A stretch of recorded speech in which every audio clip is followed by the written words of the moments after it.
Hello hi friend नमस्कार। आपण मान तो बैगणर बहुत प्रकार रेसिपी बनै खाइथिबे। चलंतु आज आम गोटे नुआ शैली रांधिबा। सेथिपे देखंतु प्रथमे मसला को प्रस्तुत करनबा। मसला पाए आम 2 ରୁ 4 गला रसुण, गोटे मीडियम साइजर पियाज, 2टी कंचा लंका एवं 2 पिंच अदा एवं गोटे चम्मच जीरा को ऐड करनबा। या को फाइन पेस्ट बनै नबा।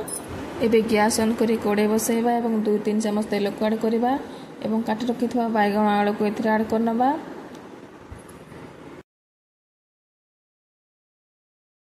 यह किसी समय भाजबा पर एबे हळदी गुंड एवं स्वाद अनुसार लूण को ऐड करे सिझिबा पई किसी समय पई ढांकी दबा।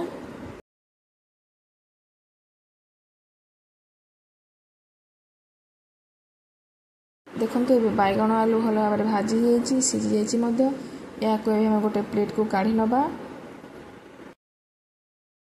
एबे सही कड़े आउ 2 चम्मच तेल को ऐड करे जीरा भृषंग पत्र सुखा लगा को फुटै नबा एवं पियाज को ऐड करनबा। किछि समय भाजबा बारे सते टमाटो को मध्ये ऐड करनबा।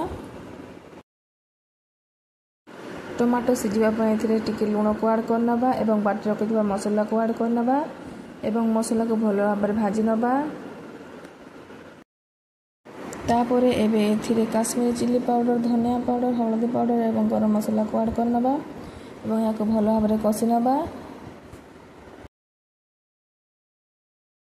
एबे एही मसला अल्प पानी को ऐड करे मसला को फुटिया पय किछि समय छाड़ दबा।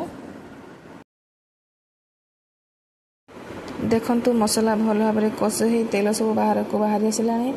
एबे भाजी रखिथवा बैगण एवं आलू को एथिरे ऐड करनबा। या को भल भाबरे गोळै नबा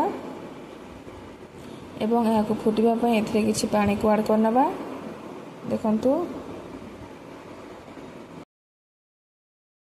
देखंतु तरकारी भी भल भाबरे फुटी गलानी, सिझी मध्ये गलानी। एबे गैस फ्लेम को ऑफ कर दबा। देखंतु हम तरकारी केमती देखा जाउची, डिलीशियस। या को एबे गरमा गरम भात किंबा रोटी सहित सर्व करि परिबे।